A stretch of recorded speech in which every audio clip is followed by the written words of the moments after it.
Hi guys, so this is Tidja, and right now meron tayo ngayong Dr. Lan Whitening Sunscreen, no? So kayo guys, wag kayong lalabas ng walang sunscreen, no? Kasi ang sunscreen ay protection, no? Sa ating mga balat, no?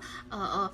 I don't know kung ito ay pwede ba sa face, pero nilagay ito ni Ate Ja sa face and maganda siya, no? Pero kayo, no, kung nais nyong i-verify yan, kung pwede rin ba sa face, no?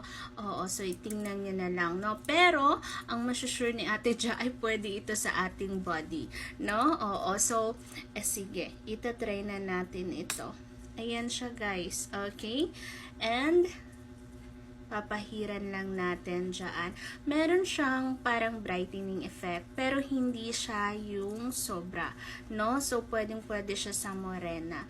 And, habang tumatagal, guys, no, maa-absorb yan ng inyong balat. Okay? So, kung kayo ay magmi-makeup, no, at ito ang inyong base, hindi siya mapapakilaman. Kumbaga, hindi siya yung parang kakapal. Kasi na-absorb siya, ayan, no. So, nagiging sticky na siya, no. Not sticky na ano, ha. Kundi, kumbaga, na-absorb na. Parang, iisa na lang sila ng balat. Ganon.